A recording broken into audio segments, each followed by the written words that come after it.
No esperes que Dios te conteste si no estás dispuesto a perdonar a alguien. No nos detendrán, no nos detendrán. Bueno, vamos a seguir con el tema de la oración, hermano, que nuestro pastor ha designado para este mes. Y leemos entonces en la Biblia Efesios capítulo 6, versículo 18. Pero antes vamos a hacer un ejercicio. Tengo aquí una llave, la vamos a ir pasando. Quiero que cada uno la agarre con las dos manos así. Y que tome un momento para leer lo que dice aquí. Que lo lea una o dos veces, que lo retenga un poquito en la memoria y que la vaya pasando. Empezamos por acá y seguimos por acá. Y como ven, tiene una vuelta acá, significa que tiene que volver aquí. ¿Amén? ¿Entendieron? La toman así, un momento, la leen, memorizan y se la pasan al que está al lado, así sucesivamente. Efesios capítulo 6, versículo 18, dice así la palabra de Dios que leemos en el nombre de Jesús. Orando en todo tiempo,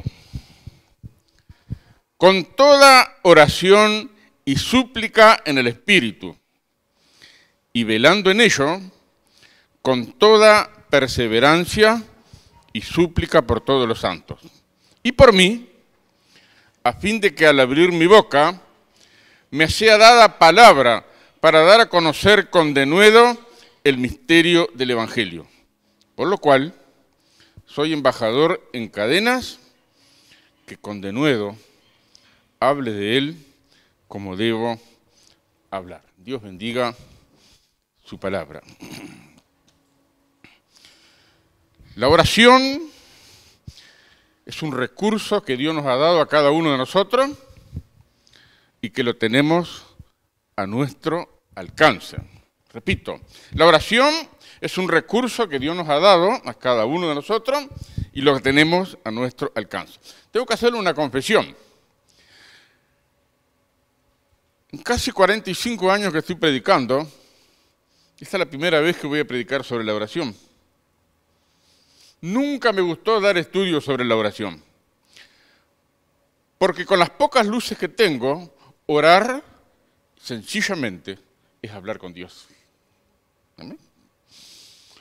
¿Qué es orar? Hablar con Dios. ¿Qué es?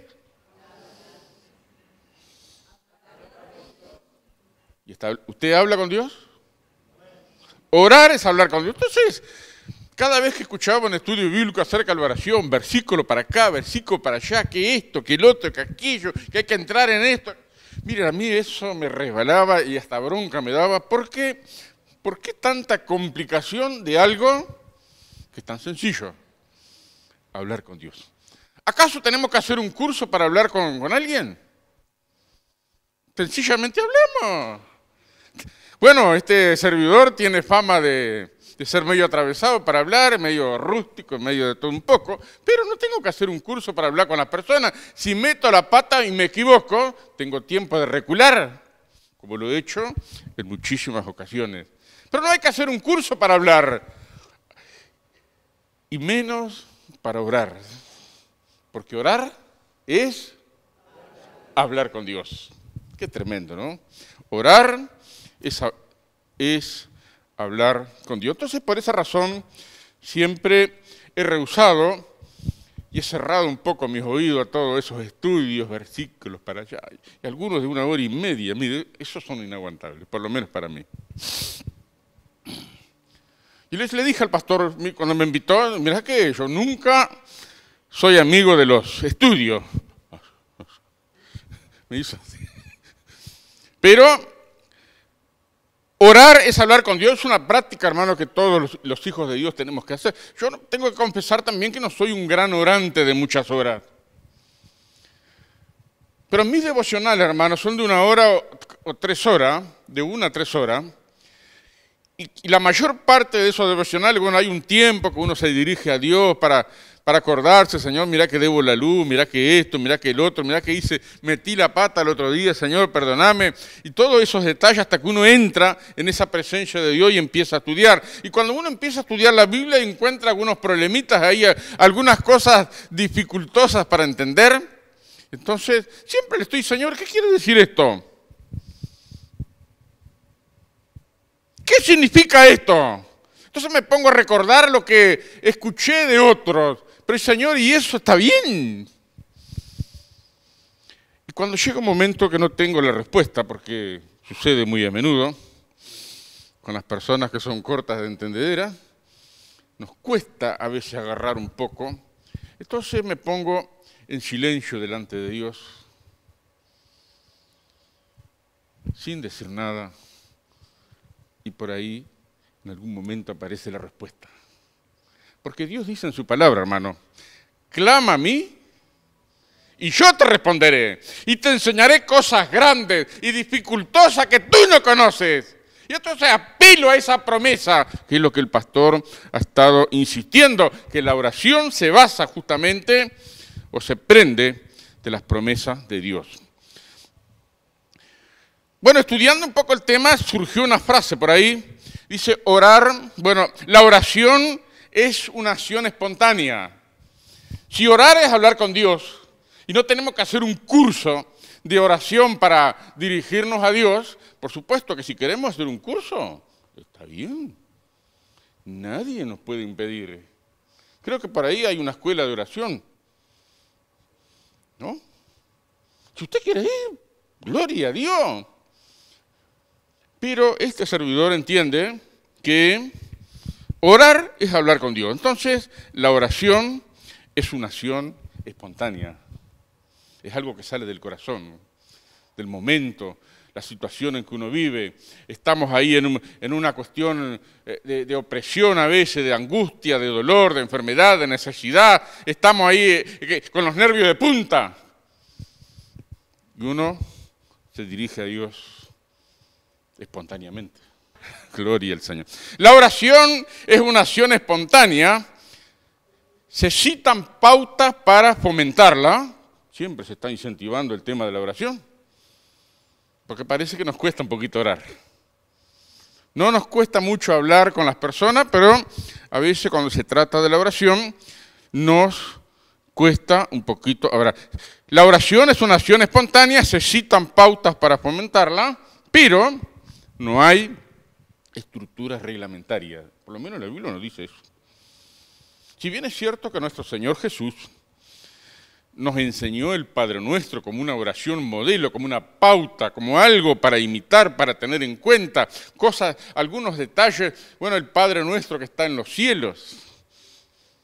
El Padre Nuestro no está en el boliche, no está en la farmacia, no está en el supermercado. Si bien es cierto que la presencia de Dios llena toda la tierra, pero nosotros tenemos que dirigirnos al Padre Nuestro.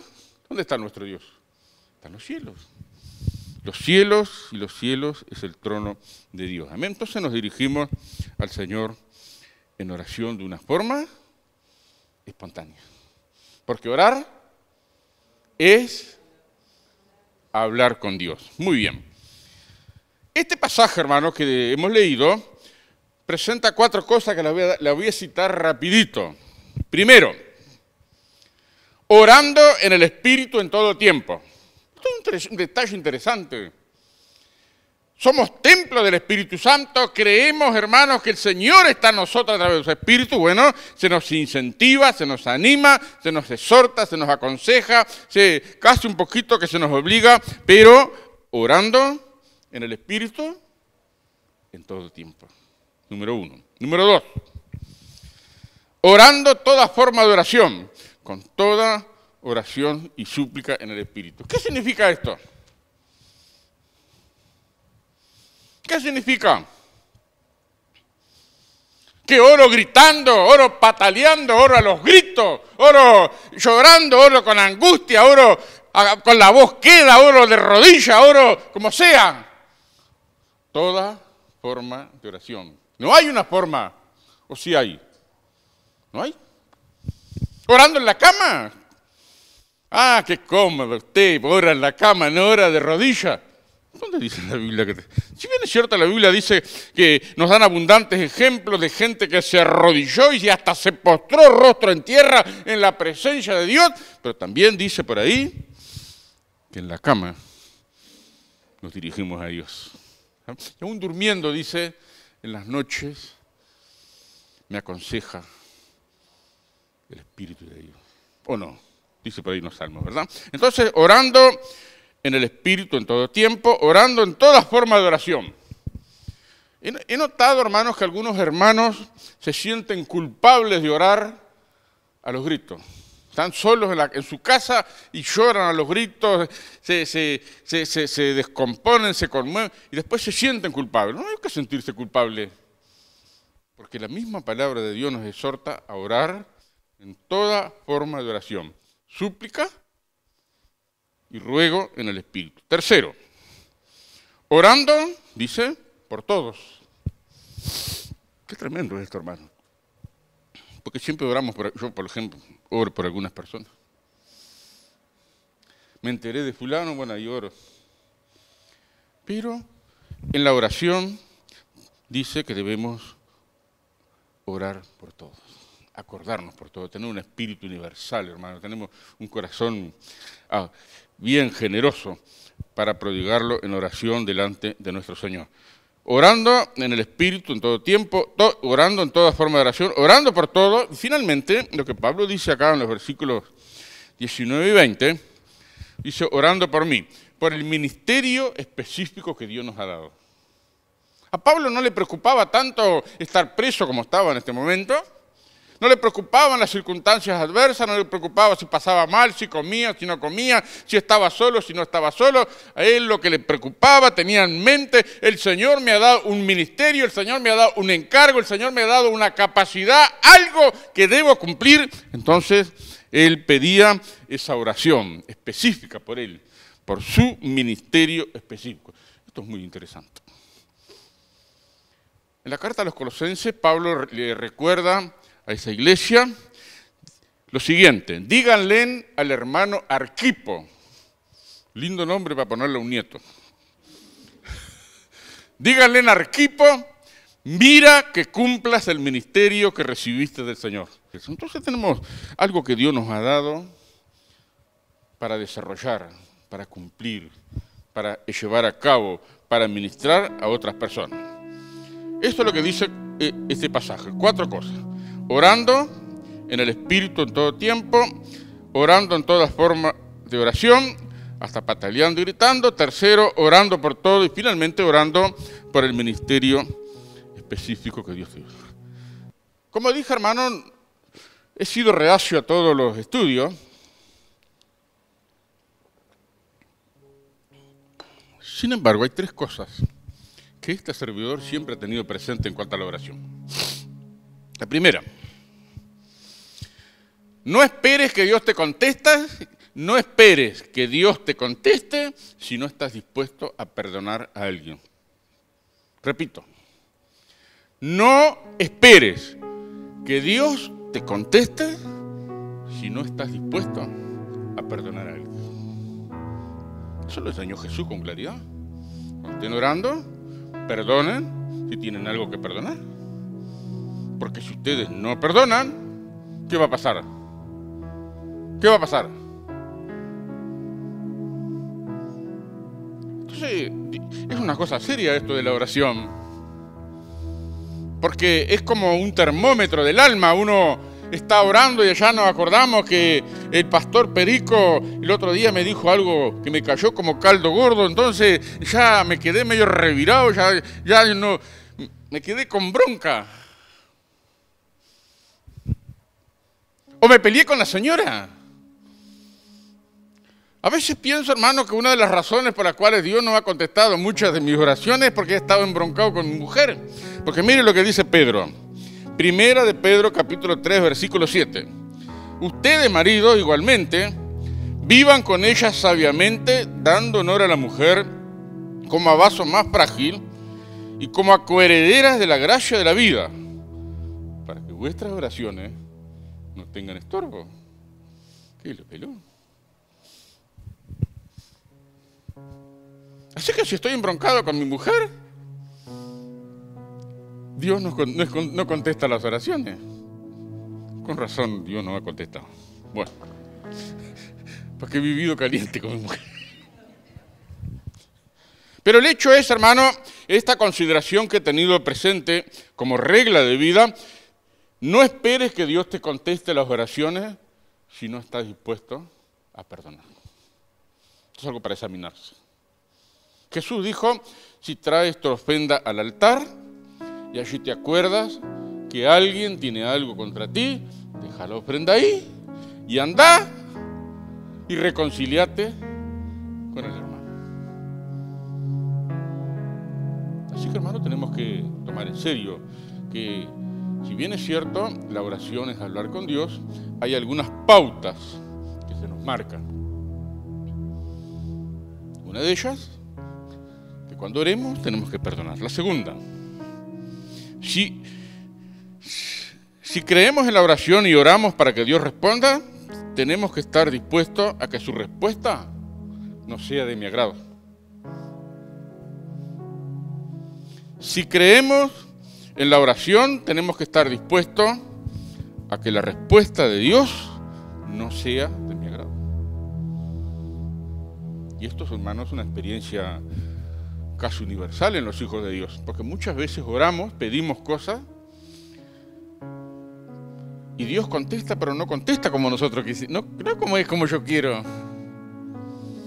Pero después pasa el tiempo y uno se da cuenta que la respuesta de Dios tenía sentido, que Dios vio algunas cosas que yo no estaba mirando en ese momento. Yo estaba cegado por la necesidad, ofuscado por la realidad opresiva, estaba en un momento de tensión emocional, estaba quizás recaliente, la sangre la tenía en la cabeza y estaba orando, Señor, actúa.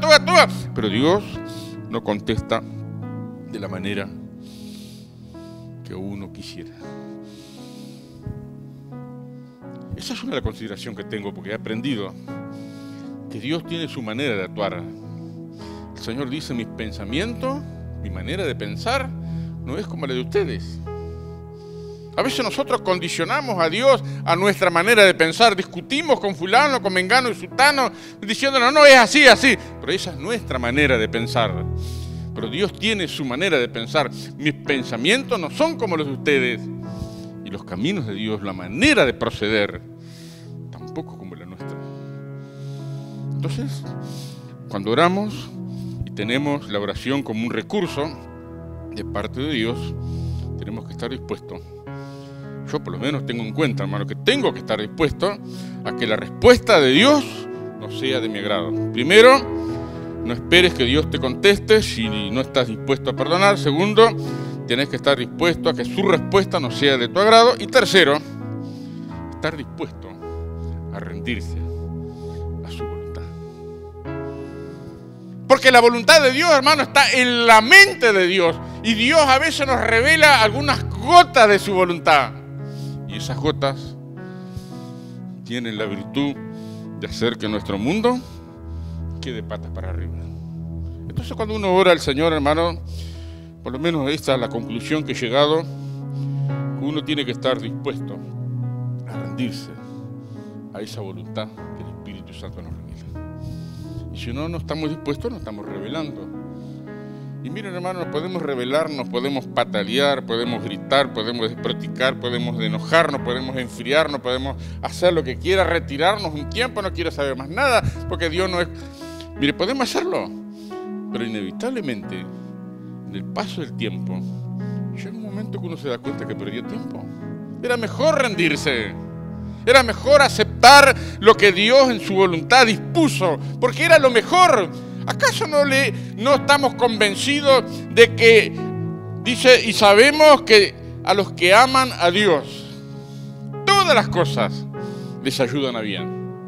Esto es lo que conforma su propósito, se llama. Esa es una convicción que vamos formando en el tiempo, se va haciendo carne en nuestra realidad y se forma un estilo de vida. Creemos que todas las cosas que Dios permita son para nuestro bien.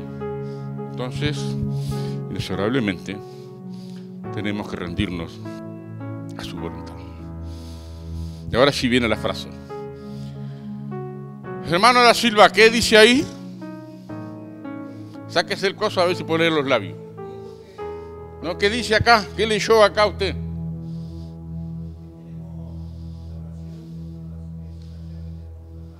Muy bien. Hermano Héctor, ¿qué leyó ahí? La oración es la llave que tengo en mi mano. En cualquier momento, en cualquier lugar. Tengo esta llave. ¿Y la oración? ¿Por qué es una llave? ¿Para qué sirve la llave? Para abrir puertas. Muchas veces, hermano, comprobamos que la oración abre puertas. Amén. Y también comprobamos lo otro, que Dios cierra la puerta. Dice que no. Y uno patalea y uno grita, ¿y por qué no? ¿Y por qué a mí? Y Señor, ¿por qué te ensañaste conmigo? ¿Y por qué?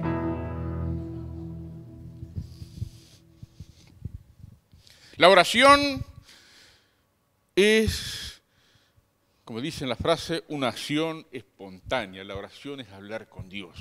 Es la llave que tengo en mi mano. Dios ha puesto esa llave en mi mano.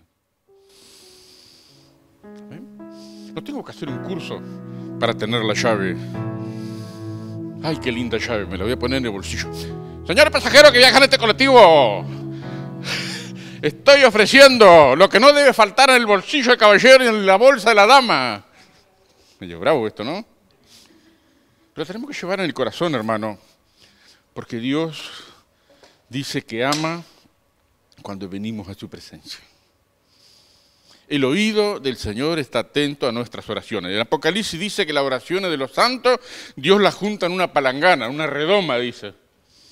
Y va a llegar un momento, hermano, que todas esas oraciones que están dentro de esa redoma, para ilustrarlo mejor, dentro de esa gran palangana, Dios la va a arrojar a la tierra como un juicio, hermano, por toda la desobediencia y la incredulidad. Esto lo va a hacer no sé cuándo. Pero en Isaías dice un detalle muy interesante. Dice, y será que antes que clamen, yo voy a responder. Y estará aún la palabra en su boca, y yo ya habré escuchado. Qué tremendo, hermano. Una vez, hermano, estaba en una situación crítica, en el primer pastorado.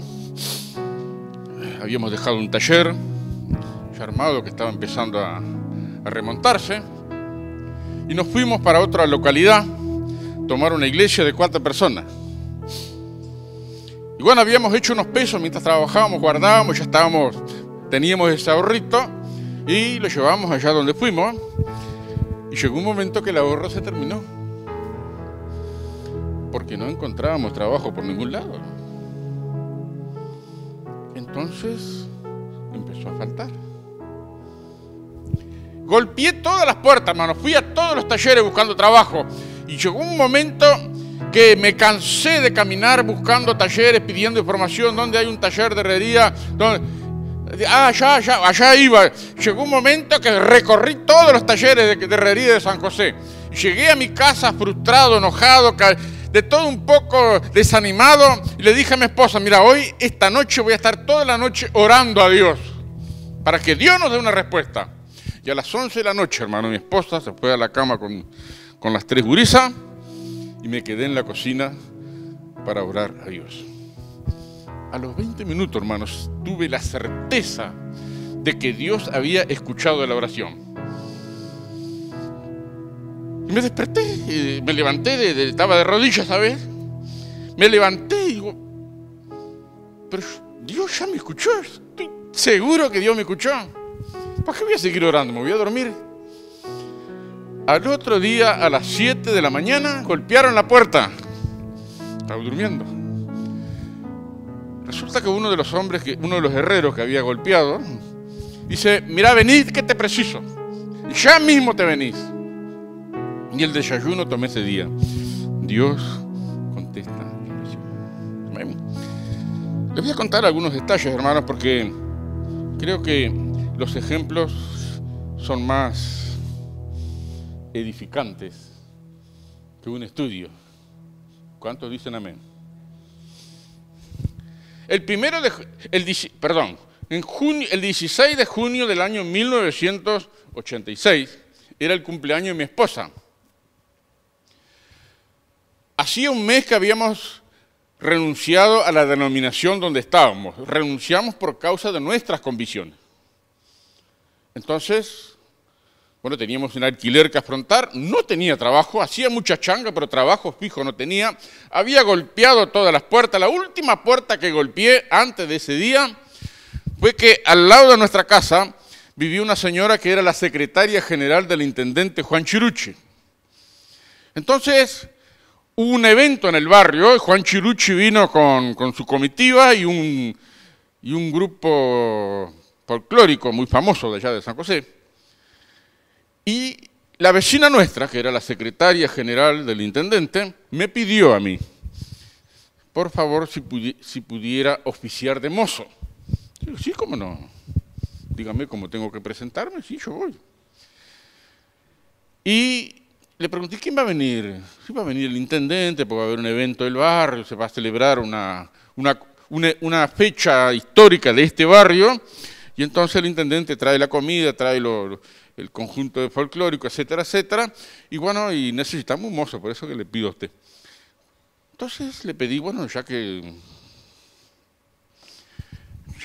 voy a ser mozo, estoy buscando trabajo, usted podría hacerle el favor de abogar por mí ante el señor intendente, a ver si por ahí puedo tener una opción de trabajo. Sí, cómo no. Bueno, llegó el día, el sábado de la noche, recorrí las mesas para arriba y para abajo, trataba de servirlo con mi mejor sonrisa. No hablé con él, solamente lo saludaba y lo servía, estaba para arriba y para abajo.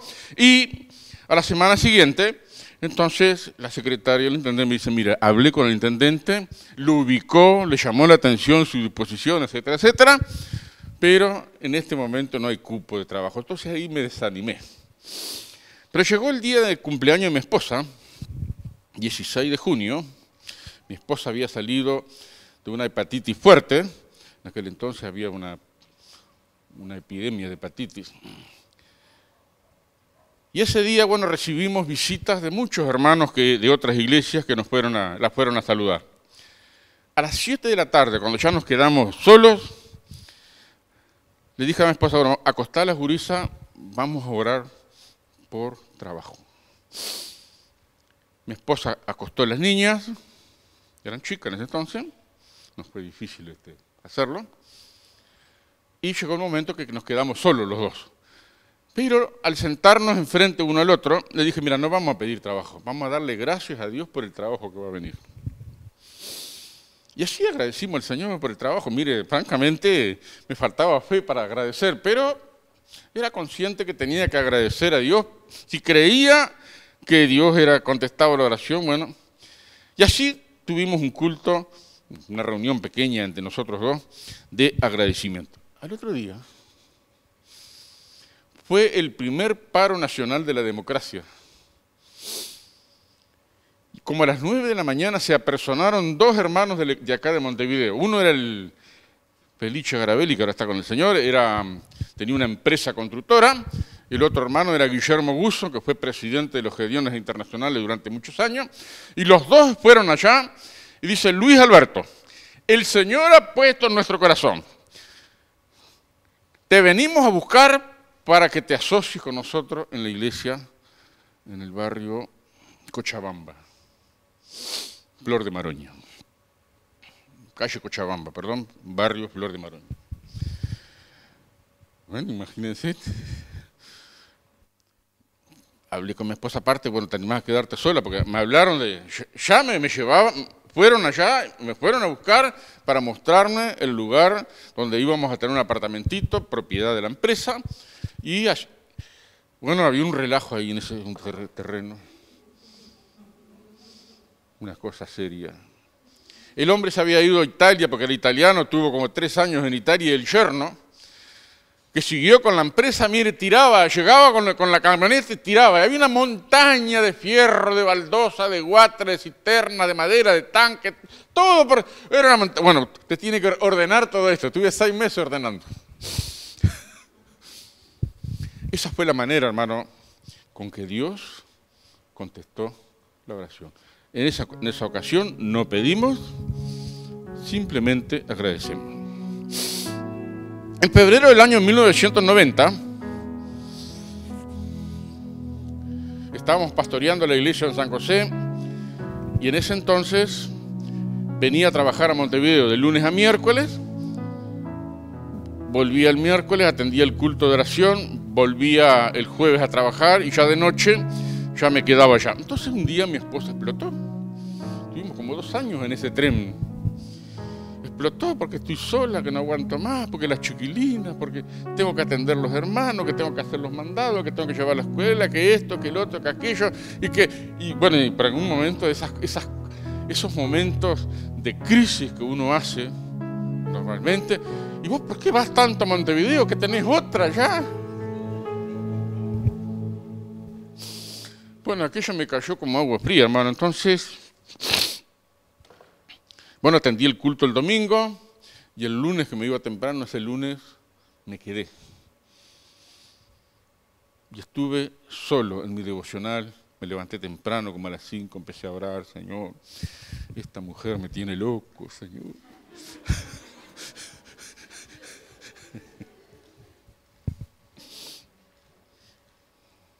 Pero como a las 8 de la mañana tuve la certeza de que Dios había oído mi oración. Entonces le dije a mi esposa, cuando se levantó, mira, estuve orando, estuve presentando delante de Dios el asunto y tengo la certeza de que Dios va a hacer algo. Esa semana, 3 personas me aconsejaron que hiciera una silla que estaba muy de moda en aquel entonces. La silla San Marino, una silla importada ya de Estados Unidos, que se ve mucho en las películas de Cantinflas, esa que tiene el respaldo como la cabeza de un mosquito, no sé si han logrado identificar. Y cuando terminó la semana, esos 3 me hablaron de lo mismo, y uno de ellos dice, yo tengo una silla, si quiere se la presto, para que usted haga el molde. Tuve un mes para hacer una silla, hice todos los moldes a mano. Y a medida que iba trabajando, tenía esa certeza, Dios está en este asunto, Dios me va a prosperar, Dios me va a levantar. Bueno, empecé la producción de silla, no vendí ni una, hermano, tuve que mandarla a remate porque había que pagar un préstamo.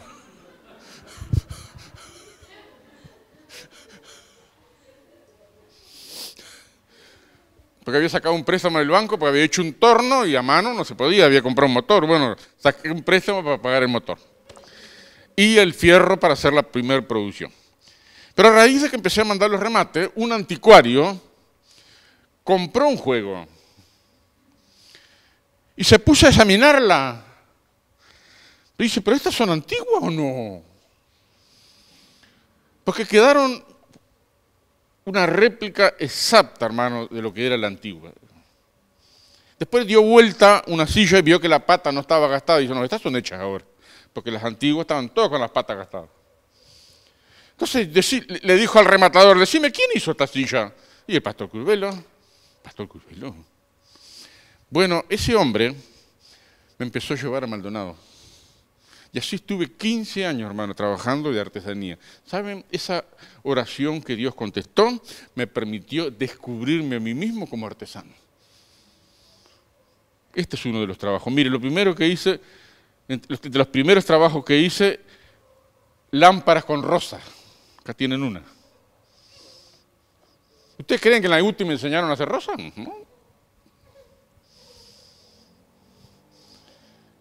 Pero ante el desafío y ante el hecho de que Dios abrió una puerta, entonces estaba como loco, Señor, ¿y cómo hago la rosa?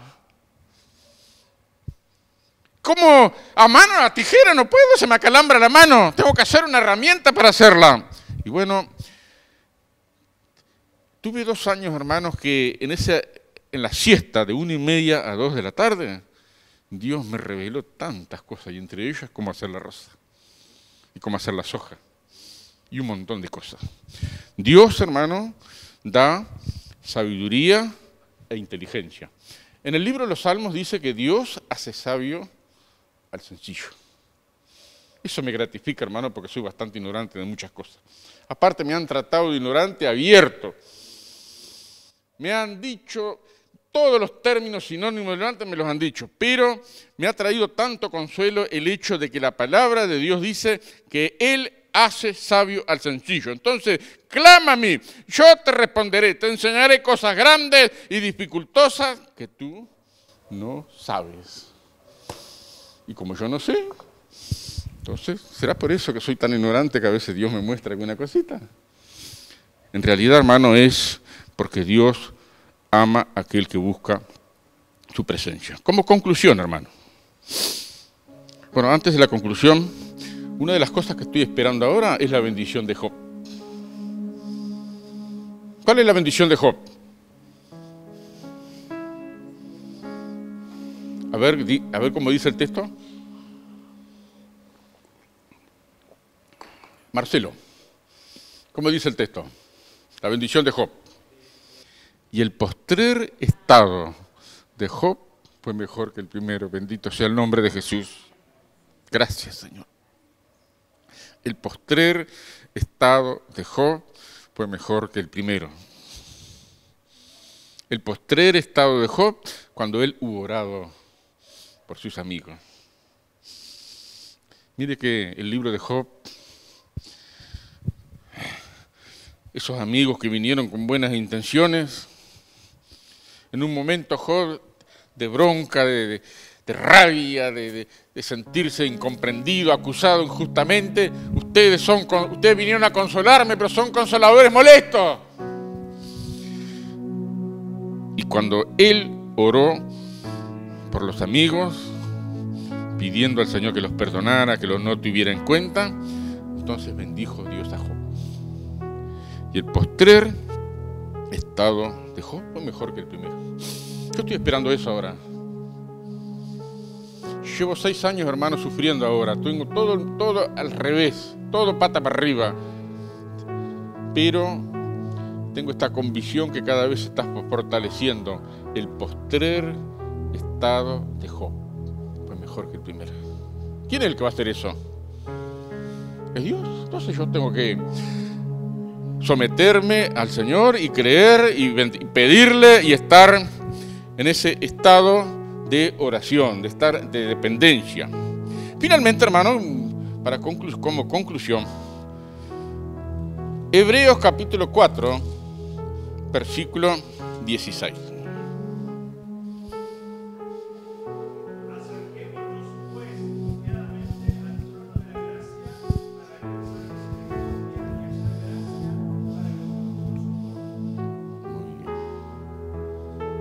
Tres cosas hay ahí.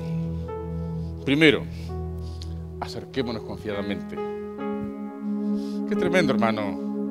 Miren, hermano, estuve casi 40 años mortificado por la culpa. Venía a la presencia de Dios pidiendo perdón por todos los pecados pasados, por todo lo que hice, por todas las metidas de pata, por todo lo que dije, lo que no dije. 40 años estuve así. Hasta que el Espíritu de Dios, hermano, me hizo comprender que el trono de Dios tenemos que venir confiadamente, con confianza, con certeza. ¿Qué es venir con confianza? Es como cuando nuestros nietos vienen y nos piden una cosa, lo hacen con total confianza de que se la vamos a dar. No importa si rompieron el florón, el jarrón, no importa si rompieron el vidrio, si hicieron de barajuste, ellos tienen esa certeza y esa confianza de venir y seguir pidiéndonos algo. Número 1, acerquémonos con confianza. Número 2, ¿a dónde tenemos que acercarnos? El trono. ¿Qué característica tiene ese trono?